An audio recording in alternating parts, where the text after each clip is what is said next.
Terakhir materi kita sudah sampai dengan latihan soal ya, cuma latihan soalnya itu hanya untuk contoh. Kalau yang kita kerjakan bersama itu kemarin adalah contoh tes TOEFL ITP, itu adalah yang asli seperti itu. Kalau untuk yang di buku itu cuma latihan aja, jadi itu masih mudah itu untuk yang skill 1 sampai dengan skill 6. Kalau misal belum dikerjakan ya nggak ada masalah ya, karena ini kita menyelesaikan untuk topiknya dulu, biar nanti kalau sudah selesai tinggal latihan-latihannya. Jadi untuk, listening itu kan ada 50 soal, tetapi 50 soal itu terbagi menjadi 3 bagian. Yang pertama itu adalah part A, kalau part A itu adalah, eee, listening percakapan pendek, dan kita juga sudah selesai untuk, mempelajari di sesi yang kemarin. Untuk sekarang ini kita menyelesaikan yang sesi, apa namanya, yang part berikutnya, yaitu part B dan juga part C.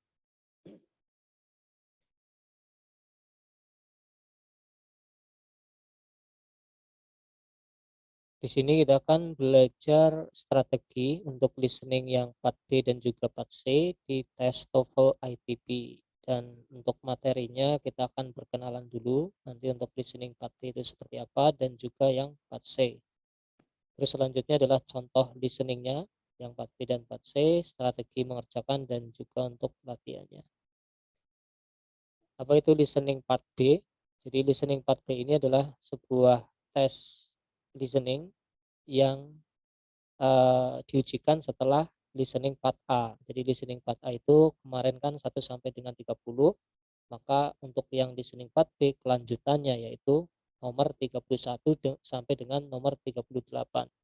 Jadi ada 8 soal nanti untuk yang listening part B.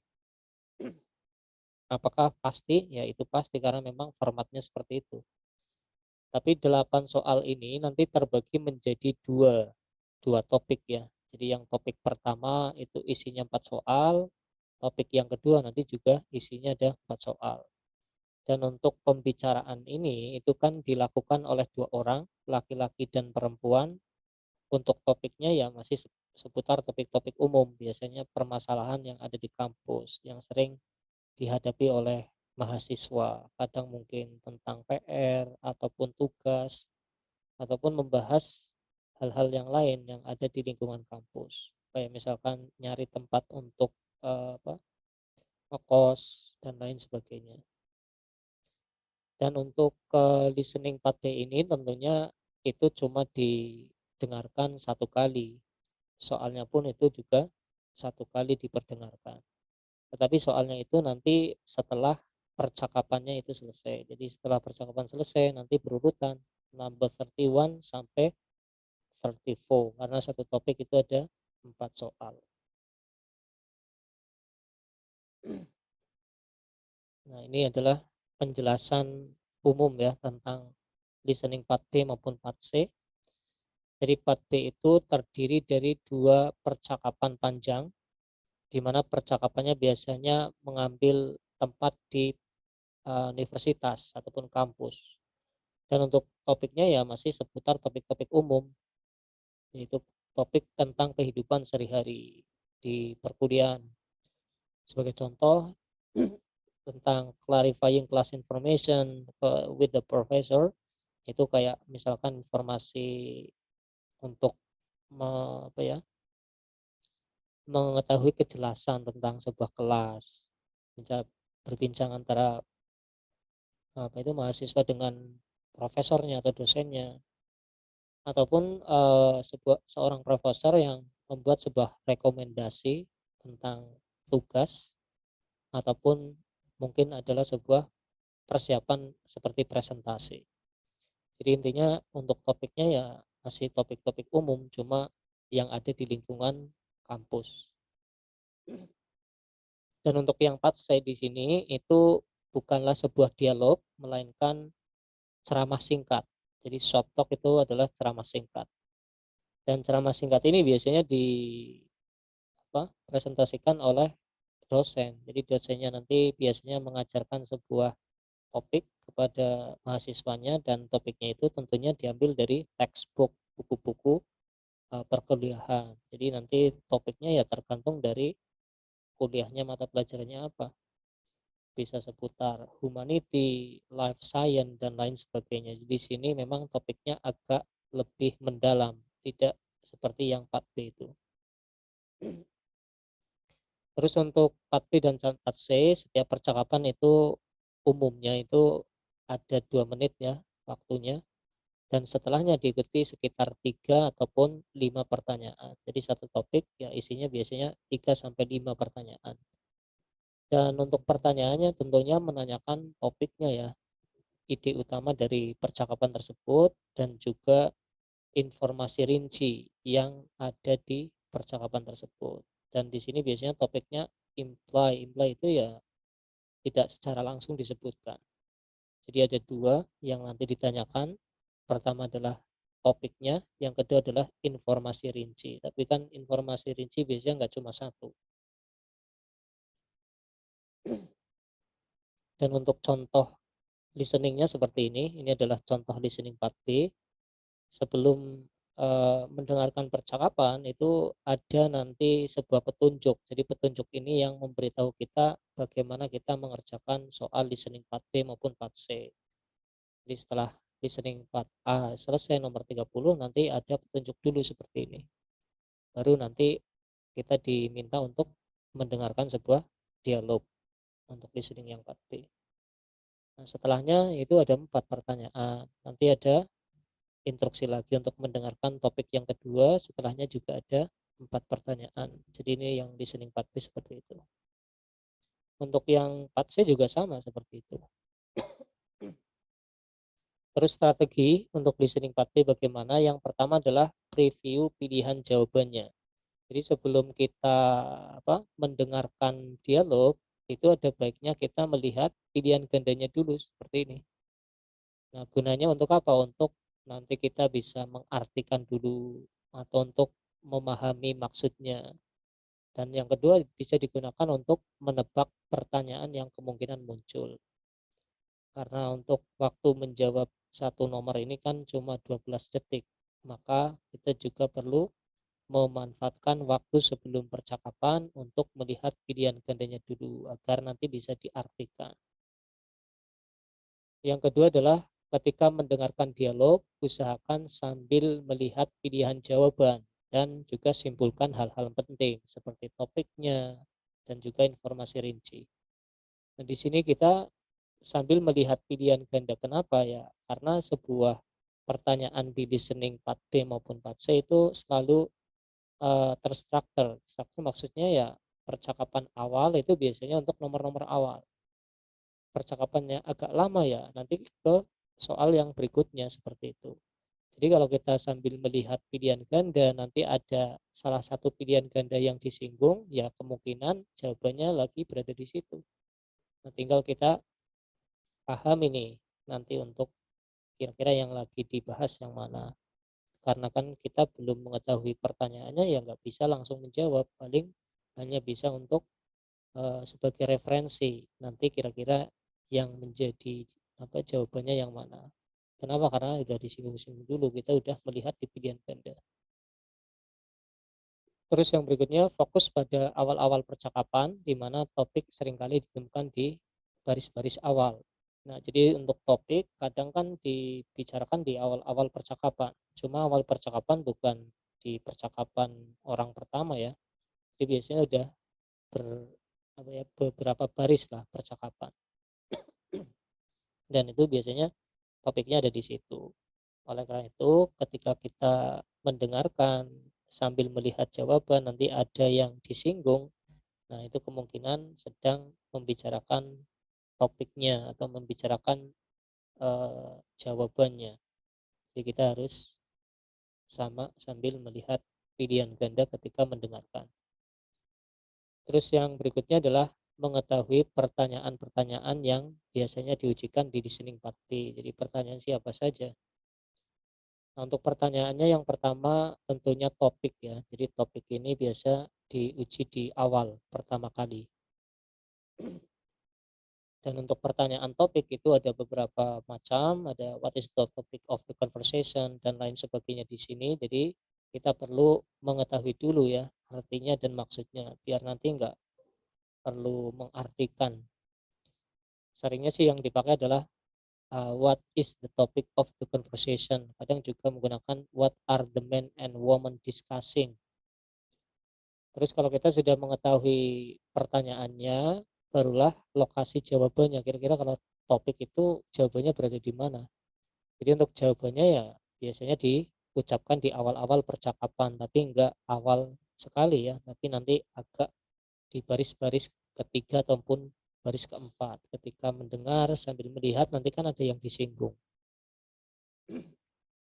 Untuk strateginya ya tentu saja kita fokus pada awal-awal percakapan sambil memperhatikan pilihan jawabannya. Itu yang pertama, pertanyaan topik. Yang kedua adalah pelaku. Pelaku ini kan kalau untuk percakapan yang 4P itu kan dilakukan oleh laki-laki dan perempuan. Dan biasanya kadang ditanyakan tuh pelakunya, mungkin yang laki-laki maupun yang perempuan. Untuk pertanyaannya biasanya menggunakan who is the woman or man most likely to be. Itu yang perempuan atau laki-laki siapa sih? Nah, untuk bisa mendapatkan jawabannya, tentunya ya kita harus memperhatikan kata kunci perkataan dari orang laki-laki maupun perempuan. Kalau misalkan laki-laki eh, menyapa yang perempuan misalkan good morning profesor, gitu. Berarti laki-laki itu memanggilnya profesor ke perempuan itu adalah salah satu kata kunci. Kalau dipanggil profesor, tentunya perempuan tersebut tingkatannya lebih tinggi dari laki-laki itu. Nah, berarti kita bisa menyimpulkan kemungkinan yang profesor itu adalah gurunya, kalau yang laki-laki kemungkinan adalah mahasiswanya. Nah, jadi seperti itu ya, ketika kita melihat pilihan ganda, ada pilihan ganda yang sebuah profesi, yaitu kemungkinan yang nanti ditanyakan adalah pelakunya, mungkin yang laki-laki ataupun yang perempuan. Tinggal kita memperhatikan kata kunci yang mereka ucapkan. Terus selanjutnya adalah tempat. Kalau untuk menanyakan tempat itu biasanya menggunakan kata where, dan pertanyaan lengkapnya adalah where does the conversation probably take place. Itu adalah menanyakan tempat. Di mana sih percakapan ini dilakukan itu. Dan untuk menemukan jawabannya ya tentu saja kita sambil mendengarkan nanti. Biasanya kan nanti sudah disebutkan di mana sih tempat mereka berbincang. Oleh karena itu, sambil melihat pilihan ganda itu sangat penting. Kenapa? Biar kita bisa menebak pertanyaan yang kemungkinan muncul. Kalau misal pilihan gandanya adalah tempat, at school, at home, berarti kita nanti bisa menebak, oh kemungkinan ini nanti yang ditanyakan adalah tempatnya. Tinggal apa? Tinggal kita perhatikan pada percakapan yang diperdengarkan.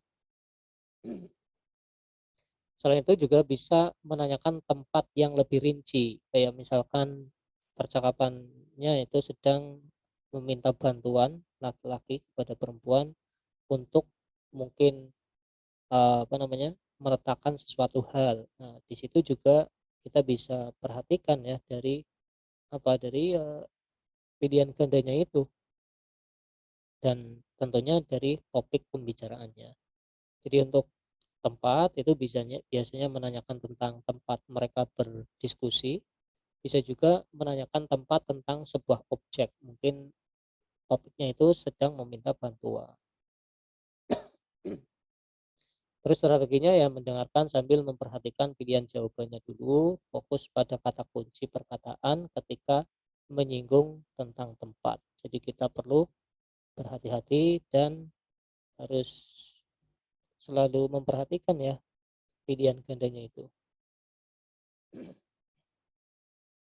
Selanjutnya adalah prediction. Prediction itu pertanyaan yang menanyakan kira-kira nanti yang mau dilakukan berikutnya oleh laki-laki itu atau perempuannya itu apa.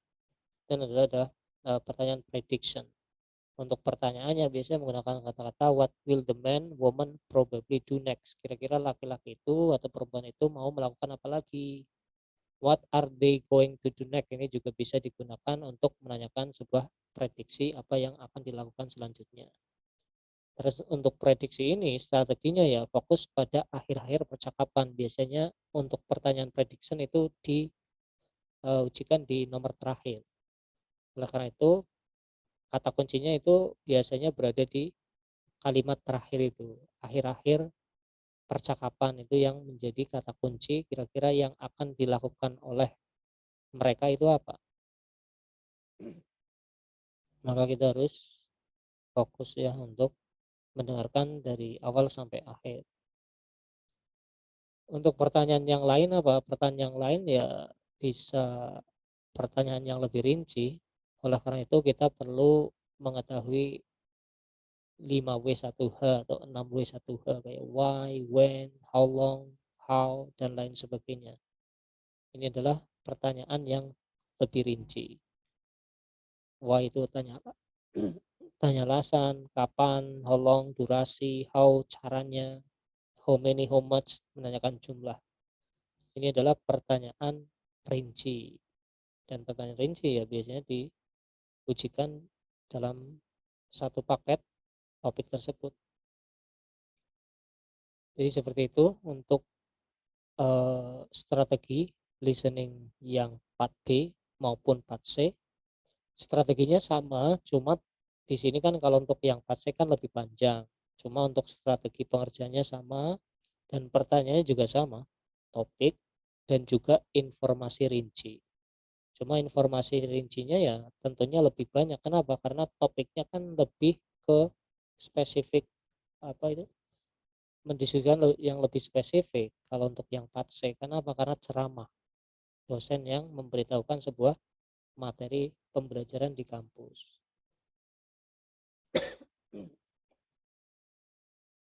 Nah, untuk yang tipe part B sama part C ini cuma ulasan ya. Jadi tipe yang pertama itu pertanyaan biasanya adalah quiz question. Jadi quiz question test your understanding of the main point or purpose of the conversation or the talk. The quiz may or may not be clearly stated in the conversation or talk. Jadi untuk quiz question ya topik bisa ataupun informasi rinci juga bisa. Jadi untuk quiz question ini lebih ke topiknya ya. Jadi topik dari dialog tersebut ataupun ceramah tersebut. Kalau part B kan dialog, kalau C itu kan ceramah.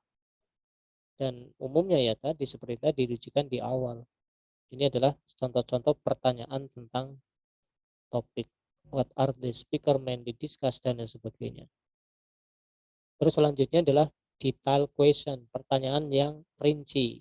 Pertanyaan rinci di sini yang menanyakan informasi rinci apa yang ada dalam percakapan maupun ceramah tersebut. Untuk pertanyaan rinci umumnya menggunakan beberapa pertanyaan seperti why does the professor mention X, ini ya topiknya nanti yang mau ditanyakan. Ini ada kata why, alasan. According to the professor, menurut profesor, what was the result of X? Nah, ini juga X-nya nanti diganti dengan pertanyaan yang topik yang ingin ditanyakan.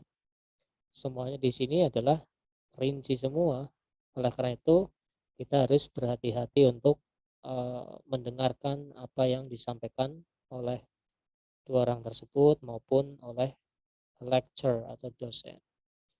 What will the student or professor probably do next? Ini juga tadi yang sudah kita bahas, ini adalah pertanyaan prediksi dan biasanya diujikan di nomor terakhir.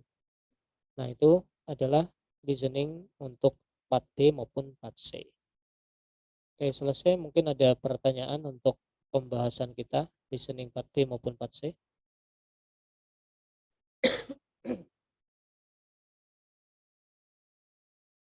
Enggak ada. Terus selanjutnya ini ada contoh listening yang part D. Jadi nanti kita sebelum dialog itu diperdengarkan ada narator. Naratornya itu cuma memberitahukan sebuah instruksi. Nah, instruksinya contohnya seperti ini. Question 1 through 4, listen to a conversation between two people who are decorating an apartment. Question 1 to 4. Pertanyaan 1 sampai dengan 4 ini kan hanya untuk contoh ya. Tapi kan kalau nanti part B itu kan dimulai dari nomor 31, jadi nanti pertanyaan diganti. Question 31 through 4, 34. Karena pertanyaan listening part B dari 31. Di pertanyaan nomor 1 sampai nomor 4, dengarkan percakapan antara dua orang yang mendiskusikan, yang sedang mendekorasi sebuah apartemen. Ini ada pertanyaannya. So what do you think you could help hang this picture on the wall? Nah, ini adalah kata kunci pertama. Kalau kita lihat di pilihan ganda, in your textbook you read, yang pertama taking some picture, mengambil foto, hanging some plant, menggantung beberapa tanaman, taking a trip to the mountain, jalan-jalan ke pegunungan, putting some picture on the wall, menempatkan foto di tembok. Nah, ini adalah awal biasanya yang ditanyakan topik. Kita tinggal melihat pilihan gandanya sambil mendengarkan. Nanti kira-kira yang sedang dibahas itu yang mana.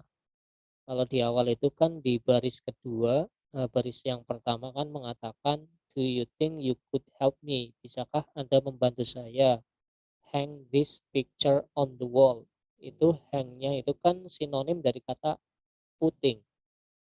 Jadi tidak secara langsung ya. Kadang satu kata itu disinonimkan agar apa? Agar kita kesulitan nanti untuk menemukan mana jawabannya. Dan biasanya yang mirip-mirip malah kadang itu enggak tepat ya, jadi harus hati-hati. Kayak yang B itu kan harusnya yang digantung itu kan sebuah gambar ya atau foto, tapi kalau yang B itu kan diganti dengan tanaman. Kalau kita hanya fokus sama kata hang, itu bisa saja jawabnya yang B. Jadi harus hati-hati. Ada 3 frase di sini, ada hang, yang pertama hang, yang kedua picture, yang terakhir ada wall.